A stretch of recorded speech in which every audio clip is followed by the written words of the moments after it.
morning everybody. I am Dr. Nitin Joshi, Professor Neurology with teaching experience of 25 years. Today we will discuss inguinal canal anatomy in short. Knowledge of inguinal canal is required in urology practice while one performing high inguinal orchidectomy, that is radical orchidectomy.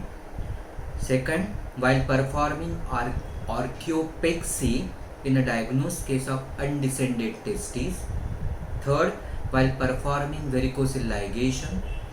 Fourth, while performing hernioplasty or meshplasty in elderly person who has developed direct inguinal hernia secondary to straining at urination, secondary to BPH.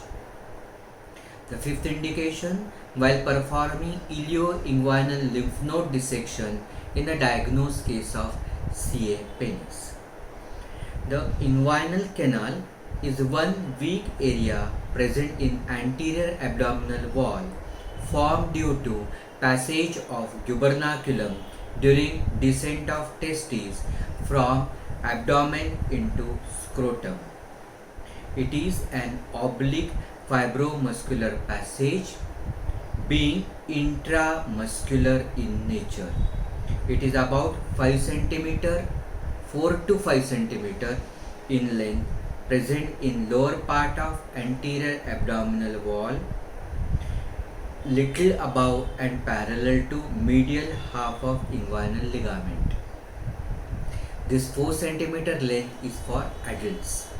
Inguinal ligament is formed from lower border of external oblique aponeurosis. This lower border of external oblique aponeurosis is thickened and folded on itself. It extends from anterior superior iliac spine to pubic tubercle. It lies beneath the fold of groin. So the mid-inguinal point, when we say it is the midpoint of anterior superior iliac spine to symphysis pubis, but the inguinal ligament extends from anterior superior iliac spine to pubic tubercle.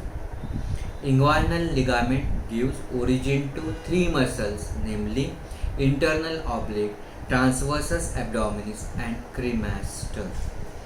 Inguinal canal extends from deep ring, that is internal ring, to superficial ring or external ring. Inguinal canal is directed downwards, forwards and medially. In adults it is about 4 cm in length. However, in infants the superficial ring and the deep ring are almost superimposed on each other with little obliquity, so it is extremely smaller in length. The inguinal canal transmits spermatic cord in males, while it transmits round ligament of uterus in females. Deep ring, that is internal ring, is an oval shaped opening in fascia transversalis. It is actually U-shaped condensation of fascia transversalis. It is U-shaped because it is incomplete above and at the margins the fascia transversalis is condensed. Deep ring is situated 1 to 1.5 cm above mid-inguinal point, just lateral to inferior epigastric artery. And as we have seen, the mid-inguinal point is midpoint of imaginary line joining anterior superior iliac spine and symphysis pubis. The deep ring clinically is situated 1 cm above femoral pulse, that is 1 cm above the point where external iliac artery becomes femoral artery after passing under inguinal ligament. Deep ring transmits spermatic cord in males and round ligament of uterus in females and processes vaginalis is patent. The fascia transversalis extends over spermatic cord as internal spermatic fascia.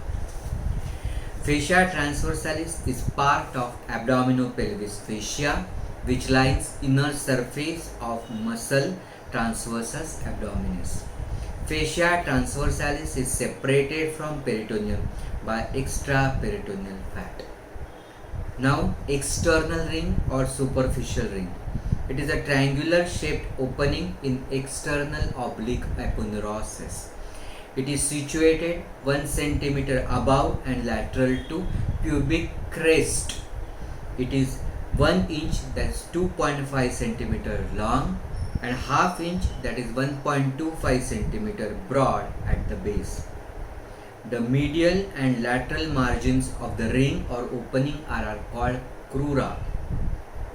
These crura are held at and beyond the apex by intercrural fibers. Normally, external ring admits only tip of little finger. The superficial ring normally transmits spermatic cord in males and round ligament of uterus in females. It also transmits ilioinguinal nerve, genital branch of genitofemoral nerve, and processus vaginalis if present. The external oblique aponeurosis extends over spermatic cord as external spermatic fascia. Inguinal canal is site of indirect hernia, while Hasselbalch's triangle is the site of direct hernia.